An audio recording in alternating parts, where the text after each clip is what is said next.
All right, welcome back to another episode of It's Debatable.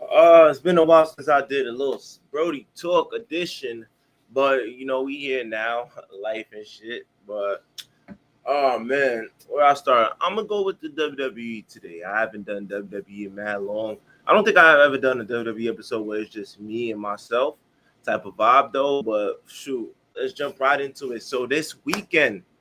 We have a jam pack full of events. We have NXT's Great American Bash. Let me see the card for this. I'll start NXT right now because NXT's been cooking up lately. I like what I've seen from NXT. Just the talent that they have and just everything lined up. It's kind of very entertaining though. I just want to see if I could get the card real quick. Bear with me. Bear with me. Okay.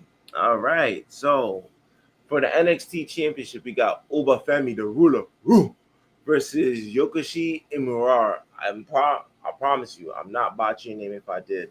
But in recent weeks, I've seen a little about this Yokoshi kid.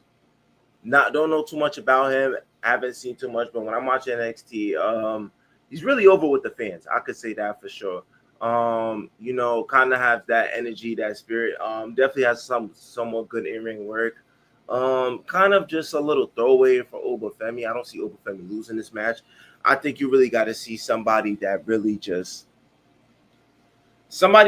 like in the same like stratosphere as him, like somebody that's next to be built up. And when I look at it, it's just another throwaway match for Obafemi. Obafemi is one of them guys who I said in years to come, he's definitely going to be one of them dudes that when he hits the main roster, could have a major impact if pushed the right way. Obafemi to another person. I feel like it's a heel, but at the same time is he works well with the crowd. The crowd is always, invested into what Obafemi has. When I'm watching the NXT title, I think it took a backseat to Trick Williams and the TNA title. I'll be the first to say that. I definitely do think that Trick Williams winning the TNA title definitely puts him over more than just Obafemi and having the NXT title. It kind of makes it seem like, Obafemi's not the star of the show. More so is Trick Williams and just the addition of Mike Santana and Joe Hendry just in the mix of that too. With the AJ Francis of the world. It's just like that whole TNA and NXT takeover is overshadowing just what Obafemi's doing his championship. That's just my personal opinion, though. Shout out to both guys, definitely holding it down for NXT.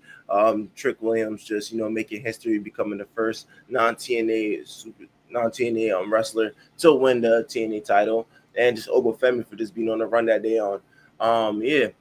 So that's this match on the card, though. I'll definitely want to see that. Moving on to the next match, we got for the women's side of things, we got Jordan Grace and Blake Monroe versus Fatal Influence. Fatal Influence has taken over the scene for the top women in the division. I think just the passion that they bring within their promos, just everything that they've done as a faction, is just warranted for them to, finally get that step up call to once, the Stephanie Valkyries of the world left. It was the right move, and you've seen it pay off right now. And for Jordan Grace for her to just be coming in now, slowly getting the flow of things within the WWE. I'm watching Jordan Grace now from where she first started to now. She's showing a little bit more personality. She's more so just, comfortable. Her matches have been spectacular. I don't think you could take away something from that. She's definitely like somebody that puts on one of these great matches. And Blake Monroe, who we knew as I May, came through. Really show a diva personality this time. When I'm watching her, like I just watched one of those, what do they call that? The montages or something like that, where they have those little skits in them. Like, yeah, I'm watching her and Jordan Grace do that, and you don't really see that too often. She has that it factor to me. She has what a diva is. She's just stylish in her ways. She just Blake Monroe. I say she could be something for the years to come, though. But yeah, that match is definitely going to cook up. I like that's 2 for 2 on the card right now. Where I think matches are going to be great matches. Oh, this motherfucking match, Ethan Page versus Ricky Saint. Oh man, this match is gonna be something to watch. I can't wait for this match. I really can't wait for this match. Ethan Page versus Ricky Sane, I think is definitely gonna be the best match on the card that night, though. I think just the rivalry and what they've cooked up thus far, just with the North American title, it's just been something to watch, though. I think Ethan Page is one of the best heels in the wrestling industry today. I think he's true to his character, very much like an asshole like type of character. I think he'll do great work wherever he goes. Somebody that just, is a real heel who try to do the dirty work to win. Will win no matter what. He'll do what it takes to win. Ethan Page is one of them motherfuckers that will take to win. And Ricky Sainz just hopping on the scene into the WWE scene, really getting accustomed now, very over with the fans too as well. Put on very good matches. Ethan Page in the work. I mean, Ricky Sainz in the work definitely goes a long way too. And the fact that this match should be a false count anywhere match is definitely going to be one for the books. I definitely feel like both guys are going to do whatever it takes to win. I think Ethan Page especially will try to pull up all the dirty tricks in the book that he can to win. When I'm watching his match against what was it, Javon Evans? Yeah, lethal.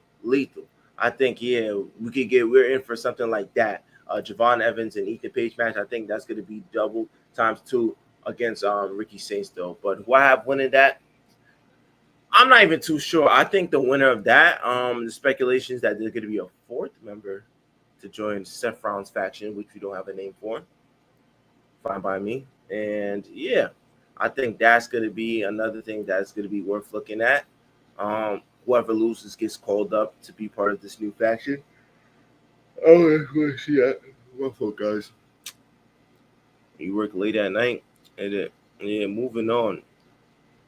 We got Soruka versus Izzy Dane. Soruka, I'm not gonna sit here and say I know too much about this match, but this for the Women's North American Championship. Soruka definitely somebody who I see do a fire ass cutter. Ooh, that's all I can say about that. She got a fire ass cutter though, like a little flip it to a cutter. I'm missing out. Don't fry me, chat, but I gotta tap it a little bit more to just the Women's North American scene. My fault about that. And then we got, what is it? TNA World Championship contract signing for, what is it? Damn. Oh, Slammiversary. Yes, Slammiversary. If you guys don't know, Slammiversary will be in the UBS Center in Elmont. Definitely go get you a ticket, man. Definitely gonna be wanting to see it. I might want to go there. Well, I'm gonna try to go there myself. Hey, cool. Well, chat. Y'all know I keep you on it, man. I gotta bear with me, man. I'm old as hell. Fast coffee that'll do me justice or some shit. But yeah, I think Slammiversary is definitely gonna be one you don't want to miss. You got the Hardy Boys, you got the Nemeth brothers, you got the triple threat between Mike Santana, Joe Hendry, and Trick Williams. All types of shit, though. It's definitely going to be one of those good events. I definitely think TNA puts their heart into Slammiversary. That's more so like their WrestleMania and all types of shit. But yeah, so I'm looking at it as this contract signing just set to be a good one, though. I think Mike Santana is somebody who's really elevated his name since doing this TNA and NXT collab. He's definitely somebody that just, once you watch him in the ring, Boricua, what does it say? I'm a Boricua. Proud Puerto Rican, man. He puts his heart in that ring every single trip. Trick Williams, who I feel like just elevated himself once again. Trick Williams is somebody that just carrying right now. Carrying NXT, in my opinion, has the swagger, has the confidence. It's going to be a superstar, no doubt about it. Just when he touched the big leagues, I think right now he's just really been putting in that work for NXT and TNA. That's one thing I could literally say about Trick Williams, though. He didn't get that call up, though, but I think it's for the right reason. Literally the right reason why he didn't get the call up, though, because he's doing great fucking work right now. And if you don't have a story for him on the main roster, there's no need to bring up Trick Williams until it's time for him to really get a push or do something on the main roster scene. But right now in NXT and TNA, Trick Williams is doing fantastic work. I love to see what else he could do. There's literally no rush for him to touch the main roster yet. Keep up the good work, Trick Williams. Joe Hendry, another guy, too, who stepped on the scene and had a great buzz, man. Hell of a year for Joe Hendry. Since this collab, too, just the things that he's done, man. Just the matches that he put on. Just going against Trick Williams, you having a chance to go against Randy Orton, at WrestleMania, man. It's rare that you see somebody like that made a name for himself, just managed to get to the high top so quick. I'm looking at it too on Royal Rumble. Joe Hendry can't do no wrong though. So this collaboration has definitely done justice for these TNA stars. Definitely getting their name out there. I think Mike Santana is definitely taking full advantage of it, and you just love to see it. But besides the contract signing, we got Javon Evans versus Jasper Troy. Jasper Troy, who I feel, is slowly getting his name out there. I see people, saying he could be like a modern day Abyss. And he kind of fits the mold for it. Jasper Troy kind of looks fucking crazy. Somebody that's like a heavyweight for real. Really wants his shot at Obafemi once again. And I think if he gets his character development right, Jasper Troy could, be the next NXT champion. I think that's really something that they're budging at. I think, they're just really trying to develop it. And what better way to develop it than going against the young OG? Javon Evans, that boy is bouncy. And I think Javon Evans, too, just steadily growing. I don't think I could see any bad feud I've seen Javon Evans with. I don't have nothing bad to say about Javon Evans. Whether he wins or loses against Jasper Troy, it doesn't hurt his stock, though. I definitely do feel like in the near future, Javon Evans is going to get either that North American title or NXT title. Regardless, like Javon Evans is going to win some type of gold within NXT, because at the end of the day, he's a hot commodity. He's somebody that gets over with the fans, a young guy, more so himself. Javon Evans is a YN. We're going to keep it a buck. That motherfucker's a YN, though. And, like, his personality and just his age, too, it definitely makes for something that, you want to see. Very energetic, very charismatic, though. Really talks like where he's from, though. It's like he's faking it. Like, when I listen to Javon Evans speak, it's like, bro, he sound like somebody that filmed me that be on the block. Like, what up, gang? Like, peace, you dap you up and shit, all types of shit. So shout out to that. But that's gonna wrap it up for the NXT Great American Bash. But then we got, after that, later on that day, we've got, what is this shit? Damn, how am I forgetting already? See, I'm getting old. Saturday night main event. Yes, Saturday night main event. Let me just double check the card. Okay. So for Saturday night main event, we got Goldberg versus Gunther, the Ring General. Goldberg, the 56-year-old, plans to take down Gunther and take the world title push. I don't know what it is about just Goldberg always getting that run. Hold on, chat. My brother's calling me. Do I have a battery? I'm doing an episode right now. Say what up. Yeah, what up, chat? Type shit. I'm talking about Goldberg versus Gunther. Man, that match was so ass. Nah. Goldberg. I'm telling him, a 56-year-old about to be our next world heavyweight champion. Yo, over under 2.5 spears. Under. You're crazy, bro. Under 2. Yo, chat. What are y'all thinking? Nigga had like 30. You tweaking, bro? Over. Over to. So you gonna take that bet?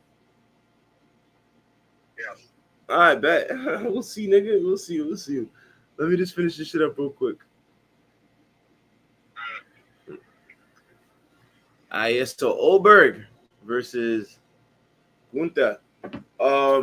Match that's been brewing since Bad Blood. Definitely just something that was been supposed to happen, I guess. That's why they gave the title back to Gunther instead of keeping it on Jey Uso. But for the match, I'm not expecting nothing crazy. I'm really not. I think this the rivalry has been built up subpar. It's hard to do that when Goldberg is not really around.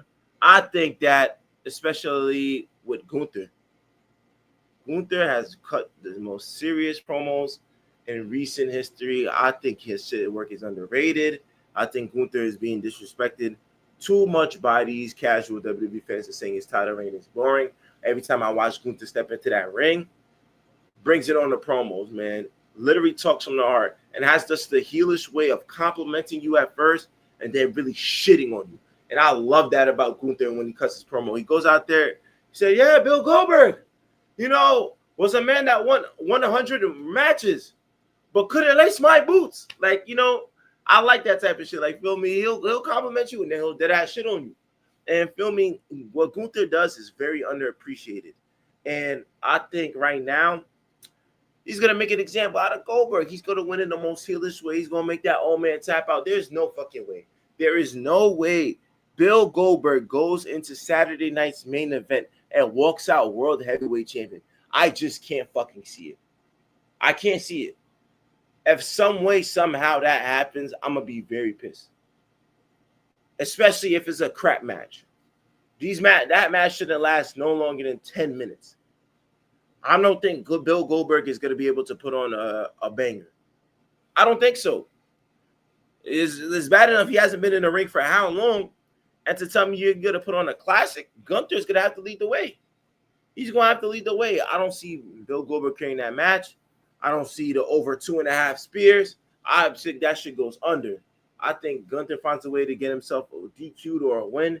Sneaky win. I don't know how he's going to do it, but he's going to do it. But yeah, that's one of the matches. Woo, we got a banger match too. Oh shit. We got a banger match between Drew McIntyre and Randy Orton, man. Drew McIntyre, we haven't seen that. We haven't seen Drew McIntyre since his Damian Priest feud. Randy Orton, just somebody that's coming off a loss against Cody Rhodes at Crown. Was it Crown Jewel or in Saudi? Something like King of the Ring. Yeah, King of the Ring. I think this match is about to cook up though. I think these two have so much chemistry from so much years prior. Really two like heavyweight guys that really just gonna go at it at the ring. It's definitely gonna be a gruesome match. I'm banking on Randy Orton has to win. I think time out. Both of these guys got to win. Drew McIntyre, just somebody that's coming off a loss against Damian Priest in the weakest way possible, to where he just got beaten and Damian Priest walked out the guy. I hated the ending of that match. Why the fuck you walking out the cage, man? Nobody climbs the cage no more. Nobody climbs this cage and come. I didn't like the way that match ended though, but yeah. I think that both guys need this match badly. It's gonna definitely be a banger. I think right now, Randy Orton more so might need it more to really just show that he's willing to go back to his heels ways to win no matter what. And just him losing consistently is definitely going to push for a heel turn. And Randy Orton, I think, is at his best when he's a heel. It's cool to love him as a babyface. Nothing wrong with that. I think that Randy Orton as a babyface definitely goes over with the crowd no matter what. Just with the RKO, just with him being a Viper, just everybody reminiscing on 09 Randy Orton and just how much they love that character and how much we appreciate the fact that Randy Orton is still lacing up his boots and feel me, with all his years, with all the injuries he had, just the spinal infusion, just neck problems, all types of shit. That man still puts on and goes in the ring and still shows out for the crowd. But heel Randy Orton, it's nothing more like it. Heel Randy Orton is really the best thing you see out of him though, because it's just like he gets down and dirty, the real Viper. That's all I could say about Randy Orton though. But who wins this match though? I think Randy Orton just wins this match off the strength that he needs a win. Hasn't won in quite some time, I believe. A nice RKO, and maybe we see a punt kick. Who knows? Maybe the punt kick comes, or we're just gonna have to sit and wait. Maybe back out the punt kick, because they've been teasing that Randy Orton doing the punt kick, but it just hasn't happened yet. So maybe it might happen at Saturday main event, or maybe it might happen at SummerSlam when that heel turn comes. You'll know Randy Orton turns heel when that punt kick comes. And I feel like that's what it's really going to depend on.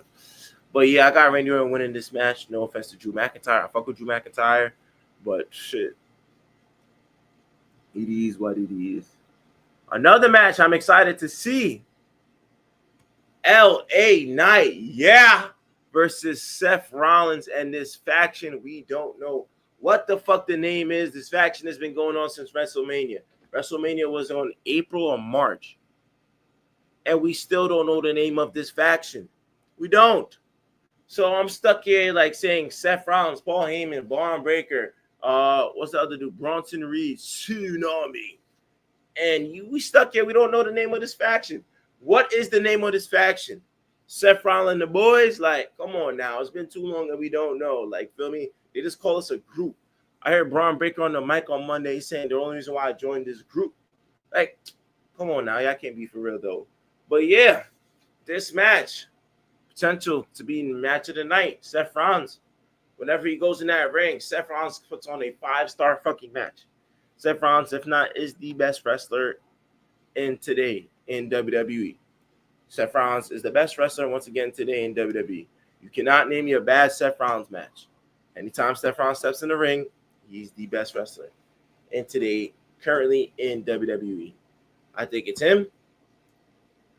I think Drew McIntyre, Cody Rhodes, Sami Zayn, and I'm missing one more, and Gunther. That is my 5. Once again, I'm going to name my 5 best wrestlers, in-ring wrestlers. Fuck, I forgot AJ Styles. Oh, shit. I feel like I haven't seen enough AJ Styles. I'm talking about like on a consistent match-to-match basis. I'm gonna rewind it once again. Seth Rollins, Drew McIntyre, Sami Zayn, and yes, I'm giving Sami Zayn his fucking flowers. Yes, I am. I've been critical of Sami Zayn before, but I'm giving Sami Zayn his fucking flowers. Sami Zayn could put on a fucking wrestling match, though. If you don't believe me, go look back at all the matches he had this year. Go look back at him versus Kevin Owens in that non-sanctioned match. Go look back at fucking CM Punk versus Sami Zayn in the Elimination Chamber qualifying match. There's pretty much more that I could keep going, but just go do your homework on Sami Zayn's matches in the ring. Just go do your homework on that. Then I said, who else? Cody Rhodes. Should I put Cody Rhodes or AJ Styles in it? I'll put Cody Rhodes just off the fact that I do enjoy watching Cody Rhodes matches. The only match I was a bummer was him versus Cena at WrestleMania. I didn't like the way it ended, though. But other than that, though, every time I watch a Cody Rhodes match, I can't say that for me it's been an ass match, though. I can't say that, though. So, yeah, I want to find me on that? Go ahead. I can do that. And then I said Gunther. Gunther is somebody who puts on good matches. If I don't want to say Gunther, then Gunther is really interchangeable with CM Punk, though. Matter of fact, fuck that. CM Punk is in my 5. CM Punk has that. You name me a bad CM Punk match.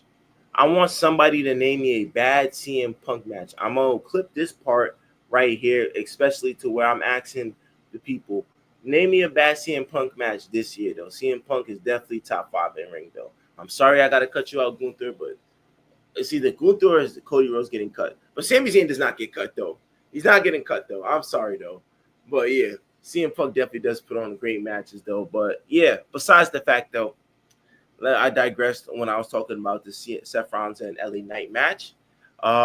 This match is something that's been brewing since Money in the Bank, to where LA Knight got caused by the whole faction and how Seth Rollins stole his momentum in winning Money in the Bank, though. And at the time, though, I'm not going to lie, I was very pissed. I was very pissed because they teased LA Knight for being 3 years straight in Money in the Bank. The man went 3 years straight in Money in the Bank and did not cash in on winning Money in the Bank. And it's frustrating as a fan, too, because every year, it's not like his hype died down. That's one thing about LA Knight. His hype has not died down. But when I was looking at Money in the Bank, I said, yo, is this really it? Is this max where we're going to get LA Knight? And it turns out, though, credits to Triple H and what they cooking up backstage. I think they listened to the fan. They're very disappointed. But it built something more. LA Knight losing built something more, though, because now LA Knight is on Raw. And I think LA Knight on Raw might be the best move, the most underrated move, actually, that could happen. And I want this to get clipped, though, because I want to hear what the people got to say, too, as well. LA Knight to Monday Night Raw is such a sneaky move, though, because he has superstar power. And where now he was getting put in a mid-card section on SmackDown because it's being overshadowed by John Cena's retirement tour, as well as Cody Rhodes and as well as Randy Orton. There was real no space for him, though, in that main event scene, though, especially with the John Cena retirement tour, though. But here on Monday Night Raw, LA Knight, it's like the land of opportunity for him. and I think he's going to capitalize. And there's no better way for him to capitalize than having a feud with the face of Monday Night Raw right now, the head of the faction, the guy that's trying to run everything, in Seth freaking Rollins. And this match, too, is definitely going to be a stepping stone for LA Knight, as well as for Seth Rollins, too, in the right direction. And I feel personally, LA Knight should win this fucking match. I don't know how you do it, but if LA Knight don't win this match, we fucking riot. We are rioting if LA Knight don't win this fucking match, man. And no, there's no way LA Knight don't win this match, though. I feel like he has all the momentum in the world. Seth already has the fucking briefcase, though, so it's not like a loss hurts him that much in that way. I don't think that Seth Rollins losing in fucking Saturday Night Main Event is going to hurt his stock or nothing like that, though. LA Knight should win, though. If you're going to introduce him to the Monday Night Raw scene and be one of those main eventers, you definitely have to throw him in the mix and get in that win. What better way to introduce him to Monday Night Raw than to get him a win at Saturday Night Main Event? I don't care how it's done. I don't care who interrupts. I'm definitely expecting CM Punk to intervene. I'm definitely expecting Sami Zayn to intervene, Jey Uso, Penta. Seth Rollins has built up a lot of enemies with these past coming weeks. So it's warranted that, feel me, Bronson Reed and Braun Breaker are not going to be enough to hold. When I just named 4 people that could definitely intervene at any time. And hey, maybe the Tribal Chief might come back whenever he decides to be, available for whatever event he wants to be available for, though. So I'm banking on all that. So, woo! Yeah, I'm waiting for that as well, though. But LA Knight should fucking win, man. LA Knight. I'm rooting for LA Knight to win, though. Let's see. Am I missing anything? There's only 3 matches on the card? They probably could have added. Yeah, it's only 3 matches on the card. They probably could have added one more on this coming episode of Friday Night SmackDown. I would love to see who it is, though. Maybe R-Truth versus, I'll say Aleister Black. Maybe so. Yeah, I think that's something that should be brewing. I don't know if they want to save that for SummerSlam or they want to throw that on the Saturday Night Main Event. I think they probably going to throw it on the Saturday Night Main Event or something with the tag team division, though. We've seen a lot about just the SmackDown tag team division really cooking up, really doing their thing. Oh, man, really doing their thing. I'm going to take a moment. I've been a fan of the SmackDown tag team division for quite some time. I've been speaking about this for over about a year now. Street Profits definitely doing their thing. I love what the Street Profits been doing. I'm thinking about everyone. I believe it's Los Gatos, Santo Escobar faction. They've been in the mix. I think they're AA tag team world champions as well too. Just the addition of the Wyatts. Who else am I missing? What am I missing, man? This is so much of them. Pretty Deadly's not even around too. What am I thinking about? DIY, yes, DIY. Main important piece of the SmackDown division too as well. They definitely do a lot of great work, I do believe. Shoot, the list goes on too. Am I missing somebody? I'm missing a lot. Oh, Motor City Machine Guns too. Like the list goes on, man. Just every time it's got to come to a big. It got to end at SummerSlam. Yes. Sorry guys, my brain's not here half the time. Sometimes I'm working on half energy sleep though. But SummerSlam is got to be a big movie, ladder match or something. There's too much factions in the SmackDown. There's too much tag teams in this division, and not even mention Andrade and Rey Fenix too. They even put it on banging matches though. It's not even like it's the Lucha Bros. Rey Fenix and Andrade got great chemistry, and to something to where I see where Mr. Santi Zap, one of my favorite content creators when it comes to this wrestling shit. Somebody I usually watch their videos when I can't catch Monday Night Raw. Definitely puts on. He definitely said it best. Rey Fenix single run definitely wasn't going nowhere. Andrade ain't getting enough TV time too as well. But when you put them together in a mix like that, it's like, yo, they cooking up something. And feel me, when you throw them in the mix, it's just like the sky's the limit for the tag team division in SmackDown, though. I just wanted to give my quick shout out to that, though. But we're gonna move on to Sunday night's PLE, which is a women's PLE. Shout out to all the women too. Y'all know how I feel about the women. You already know who's my favorite women wrestler right now, Jade Cargill. That's my heart. I ain't gonna lie. But yeah, let me see the full card. Let me try to pull up the card real quick.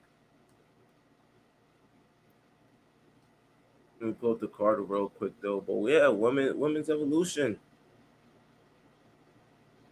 is definitely should be a good one though. So I'm gonna start off with Rhea Bloody Ripley versus Io Sky. Io Sky versus Rhea Ripley should be a banger match though. I don't know if that's gonna be the main event. Should be the main event. I see no reason why not. Um, just two great women wrestlers. Rhea Ripley, who's just so damn good in the ring. She's the face of the woman division in WWE. I don't care if it's SmackDown or Raw. Whenever Rhea Ripley goes, there's just a massive pop behind.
Oh snap! Yo, it's safe for me. I bet perfect. Yo, W's for the stream, man. W's in the stream. I got Fabe in here fucking up my episode and shit like that. Say what up. Say what up. But yeah, so like I was saying, Rhea Ripley versus Io Sky should be a banger match. Like I was saying about Io Sky, definitely a woman that puts on for the women's division. Great wrestler. I just feel like her title reign has definitely been a little bit subpar due to the fact that she hasn't had a real feud. I think before Liv Morgan got injured, that was supposed to be her feud. 1 second, chat. Let me fix this 1 second.